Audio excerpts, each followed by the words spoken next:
Good morning guys.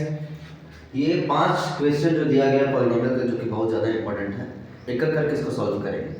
पहला question क्या बोल रहा है, if 2 at 0 are the zeros of polynomial दिया गया है। यहाँ पे क्वाड्रेटिक पॉलिनोमियल नहीं दिया गया है। अगर क्वाड्रेटिक पॉलिनोमियल दिया रहता तो यहाँ पे वेरिएबल मैक्सिमम पावर 2 होता है, यहाँ पे 3 है, इसलिए यहाँ पे क्वाड्रेटिक पॉलिनोमियल वर्ड यूज नहीं किया है। तो हम इधर करके सॉल्व करते हैं। 2 और 0 जो है इसका रूट्स है, यहाँ पे जीरोस है।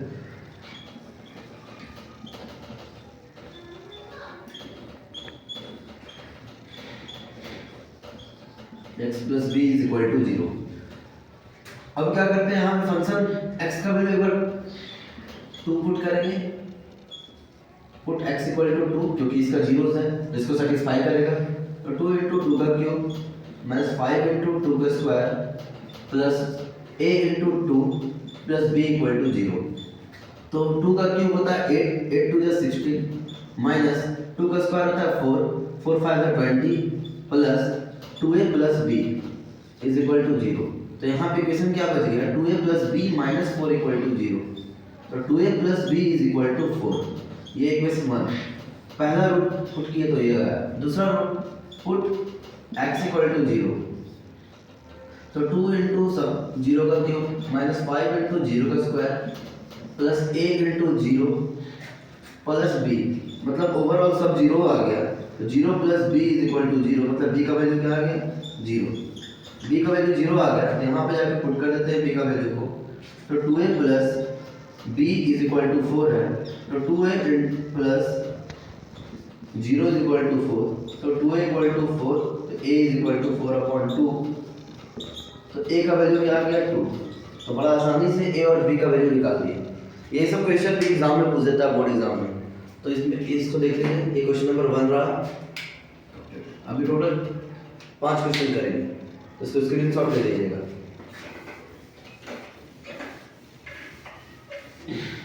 क्वेश्चन नंबर 2 बहुत अच्छा क्वेश्चन है, आसान क्वेश्चन। इस तरह क्वेश्चन में हम पिछला वीडियो में बताया है, कॉमन सा चीज।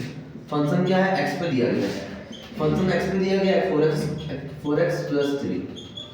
इस तरह एक क्वेश्चन में सबसे पहले सम ऑफ रूट्स या सम ऑफ जीरोस निकालते हैं। तो जिसमें a का वैल्यू क्या है, 1 है, b का वैल्यू -4 है और c का वैल्यू क्या है, 3। कॉमन मेथड यही है, माइनस बी अपॉन ए।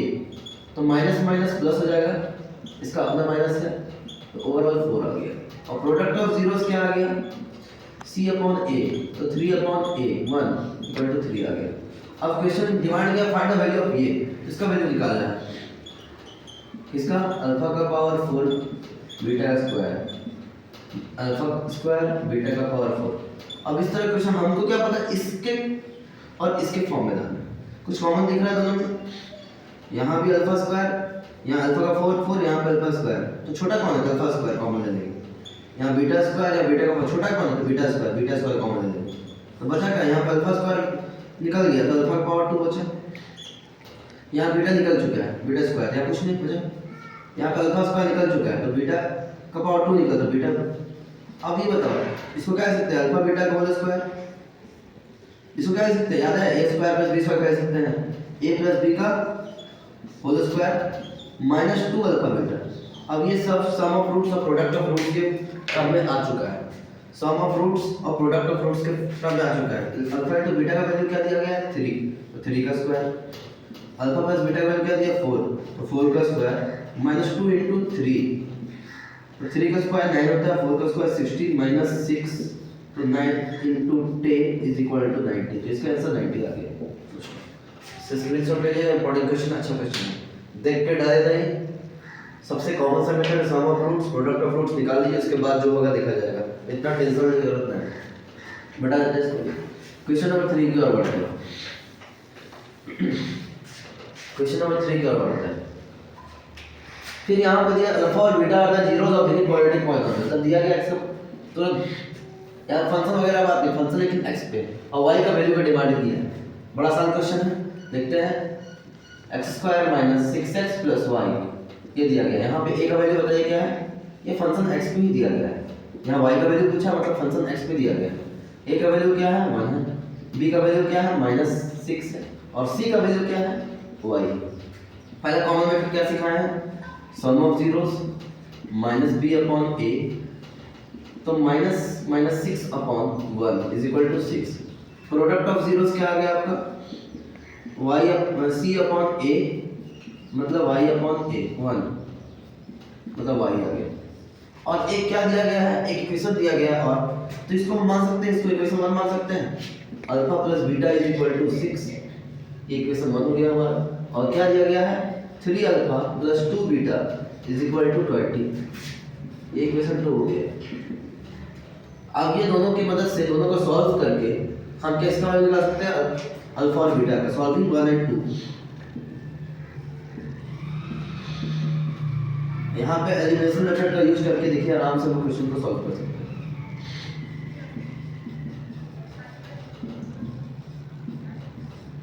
अब किसी भी एक टर्म को एलिमिनेट करना है तो हम सिर्फ बीटा को एलिमिनेट कर देते हैं, तो 2 से 2 कर देंगे यहाँ पे, और यहाँ पे कुछ नहीं 1 से 2। तो क्या हो गया 2 alpha plus 2 beta is equal to 12, और यहाँ 3 alpha plus 2 beta is equal to 20, और हम इसको क्या कर दे रहे हैं, माइनस कर दे रहे हैं। तो प्लस है तो क्या हो जाएगा माइनस, प्लस है तो क्या हो जाएगा माइनस, प्लस है तो क्या है माइनस। एलिमिनेशन का दो तरीके से सॉल्व कर सकते हैं, या तो प्लस कर दीजिए दोनों इक्वेशन को, या दोनों इक्वेशन को माइनस कर दीजिए। तो हम यहाँ क्या कर दिए, माइनस कर दिए, तो 2 बीटा कैंसिल आउट हो गया, यहाँ माइनस अल्फा बचा और यहाँ माइनस 8 बचा, ये तो खत्म हो गया। Minus minus cancel out, alpha is equal to 8। कोई भी इक्वेशन में जाके वैल्यू पुट कर दीजिए, अल्फा का वैल्यू 8 है तो बीटा का वैल्यू कितना हो जाएगा, पुट कर देते हैं, put alpha in equation, put alpha in equation 1, तो alpha plus beta equal to 6 है, तो अल्फा का वैल्यू 8 प्लस बीटा निकल जाएगा यहाँ से, तो बीटा इक्वल टू 6 माइनस 8 मतलब माइनस 2। यहाँ से आराम से अल्फा और बीटा का वैल्यू निकाल लेंगे, स्क्रीनशॉट ले लीजिएगा। देखिए गाइस ये क्वेश्चन नंबर 4 है, अच्छा क्वेश्चन है, इंपॉर्टेंट क्वेश्चन है। अब इसको हम बनाते कैसे वो देखिए, बड़ा सा कॉमन सा मेथड याद रखिएगा क्या होना चाह रहा है, सम ऑफ जीरोस और product of zeros common method है। ये तरह क्वेश्चन में यही काम करना है और टेंशन खत्म। देखो यहाँ पे फंक्शन x पे दिया गया है, मतलब fx का वैल्यू क्या दिया गया है, x² minus px plus 1 minus k। अब देखिए अब यहाँ पे x² में तो दिया गया, इसको सॉल्व करते हैं। x² minus px minus p, इसको इससे गुना किया, इसको इससे गुना किया, माइनस k। यहाँ पे x² का कोफिशिएंट को a बोलते हैं और x के कोफिशिएंट को b बोलते हैं, तो माइनस p, और जो बच गया लास्ट में उसको बोलते हैं कांस्टेंट, तो माइनस p माइनस k। ये इंपॉर्टेंट था यहाँ पे क्वेश्चन में, और कुछ इंपॉर्टेंट नहीं था। इस तरह का क्वेश्चन आ सकता है, तो हमको ढूंढना है क्या है कि x² के कोफिशिएंट को ढूंढना है और x के कोफिशिएंट को ढूंढना है। बाकी जो बच गया ये तो कांस्टेंट टर्म है, ये कांस्टेंट, हमको फंक्शन x पे दिया गया है, हमको x को देखना है, बाकी जो भी अदर टर्म दिखता है वो कांस्टेंट है। तो x² के कोफिशिएंट में कुछ नहीं तो 1 है, x के कोफिशिएंट में माइनस p है, और जो बच गया वो क्या है, कांस्टेंट टर्म है। तो गाइस यहाँ पे कॉमन मेथड क्या सिखाया है, सम ऑफ जीरोस पता होना चाहिए और प्रोडक्ट ऑफ जीरोस पता होना चाहिए। तो सम ऑफ जीरोस अगर पता नहीं क्वेश्चन में क्या हल करना है तो यहाँ तक कम से कम कीजिए, उसके बाद अपने रास्ता खुल जाएगा। Alpha plus beta is equal to minus B upon A, हमको भी नहीं पता है क्या होगा, लेकिन देख लेते हैं क्या होने वाला है। माइनस का माइनस माइनस पी बाय 1, मतलब सम ऑफ जीरोस पी आ गया। Product of zeros minus P minus के अपॉन 1, यहाँ से माइनस कॉमन ले सकते हैं तो p प्लस k हो जाएगा, कोई दिक्कत वाली बात नहीं है, नहीं मिलेगा कोई दिक्कत वाली बात नहीं। चलिए ठीक है, अब क्या दिया गया, एक चीज और दिया गया तुमको हेल्प करने के लिए। क्या दिया गया, alpha plus 1 into beta plus 1 is equal to 6। हमको निकालना क्या है, k का वैल्यू निकालना है, निकालना क्या है, k का वैल्यू निकालना है। चलिए स्टार्ट करते हैं। यहाँ पे इसको इससे गुना करते हैं, alpha into beta plus alpha, beta into 1 plus beta plus 1 is equal to 6। यहाँ पे हमको सम ऑफ जीरोस पता है, प्रोडक्ट ऑफ जीरोस पता है। सम ऑफ जीरोस कितना है, p है, और प्रोडक्ट ऑफ जीरोस क्या है, इसको खोल दीजिए, माइनस p प्लस k, कोई जरूरत नहीं पड़ा कॉमन लेने का, माइनस p माइनस k हमको दिख रहा है, plus 1 is equal to 6, p से p कैंसिल आउट, तो k plus 1 is equal to 6, तो k is equal to 6 minus 1, k is equal to 5। बहुत सारा बच्चा लोग देख कर डर गया होगा, यहाँ दो अनडिफाइंड टर्म आ गया, p और k। p और k को लेकर डरना नहीं, अपने जो होगा देखा जाएगा, हमको कुछ नहीं पता था क्या होने वाला है। यहाँ पे सच एक हेल्प कर दिया तुमको, यहाँ पे देखिए यहाँ पे एक मिस्टेक हो गया है कि यहाँ पे माइनस के है, यहाँ पे प्लस के लिख दिए, कोई दिक्कत वाली बात नहीं है, माइनस माइनस, ठीक है। और यहाँ पे क्या कर सकते हैं, माइनस के बदल दे देते तो 1 - 6 और के पॉजिटिव में हो गया तो के का वैल्यू -5 आ गया, सीधे मिस्टेक से बचे, जैसे मेरे से हो गया था अभी। अगला क्वेश्चन, इसको स्क्रीनशॉट ले लीजिएगा, अच्छा क्वेश्चन है सर, ये सब क्वेश्चन आ जाएगा, कंसेप्ट क्लियर हो जाएगा सबका। आखिरी क्वेश्चन, क्वेश्चन नंबर 5, बहुत बड़ा आसान है। इस तरह क्वेश्चन पिछले क्लास में बता चुके हैं। पहला काम करके हमने sum of zero the product of function x पे दिया गया है x² - 7x + 10। अब हम यहां से क्या निकाल सकते हैं, a का वैल्यू चाहे हम मिडिल टर्म स्पीड करके भी हम निकाल सकते हैं इस क्वेश्चन को दो तरीका से बना सकते हैं। देखिए कैसे, यहाँ पे इक्वल टू 0 दे दिया तो को बता रहा है कि देखिए इससे x का वैल्यू इस तरीके से निकालना है। इसको क्या करते हैं, मिडिल टर्म स्प्लिटिंग में लास्ट टर्म को फर्स्ट टर्म से मल्टीप्लाई करते हैं, जहां 10x² आ जाता है। अब 10 किस टेबल में आता है, पहले टेबल को ढूंढेंगे, फिर जाकर प्राइम फैक्टराइजेशन करते हैं, तो बड़ा टाइम आता है 2 5 10। क्या जो दोनों को जोड़ने पे या घटाने पे 7 आ रहा है, जोड़ने पे 7 आ रहा है, लेकिन हमको चाहिए -7, तो माइनस माइनस क्या होता है प्लस, तो -7 आ गया, तो एक x इसको देते हैं, एक x इसको देते हैं, ठीक है। अब दोनों को मल्टीप्लाई कीजिए, तो माइनस प्लस 10x², मतलब मल्टीप्लाई करने पे ये आना चाहिए और सम और माइनस करने पे ये आना चाहिए। तो हम इस मिडिल टर्म को तोड़ सकते हैं इस फॉर्म में, तो x² - 2x - 5x + 10 = 0। हम यहाँ से x को कॉमन लेंगे तो x - 2, आगे से -5 को कॉमन लेंगे तो x - 2 = 0।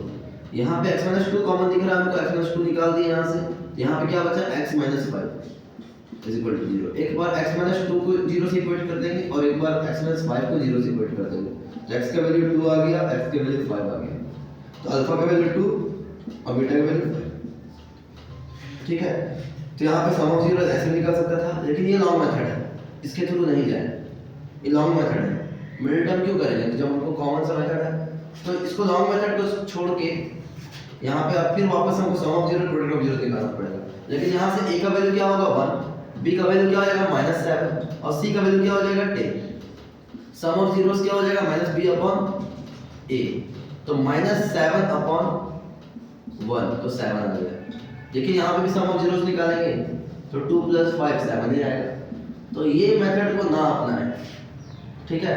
हम बता दिए कॉमन सा मेथड, हर जगह ये मेथड काम देने वाला है, हर जगह। सम ऑफ जीरोस और प्रोडक्ट ऑफ जीरोस का रूल तो पता होना चाहिए तुम लोगों को। और प्रोडक्ट ऑफ जीरोस क्या हो जाएगा, c/a 10/1, मतलब 10 आ गया। अब आराम से क्वेश्चन हो जाएगा, ऐसा क्वाड्रेटिक पॉलिनोमियल निकालिए जिसका जीरो अल्फा स्क्वायर है, मतलब रिक्वायर्ड पॉलिनोमियल निकालिए। फॉर्मूला क्या होता है रिक्वायर्ड पॉलिनोमियल का, k x² minus sum of zeros into x plus product of zeros,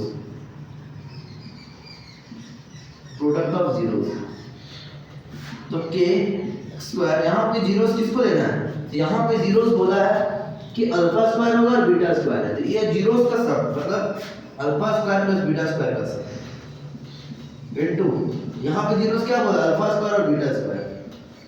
तो यहाँ पे हम अभी सिखाए थे पिछले क्वेश्चन में, इसको क्या ले सकते हैं, अल्फा प्लस बीटा का whole square -2 alpha beta into x, इसको क्या ले सकते हैं, अल्फा इनटू बीटा का स्क्वायर। अब यहाँ पे वैल्यू पुट कीजिए, क्वेश्चन बन जाएगा। कितना है, सम ऑफ जीरो 7 का स्क्वायर, प्रोडक्ट ऑफ जीरोस कितना है 10 है,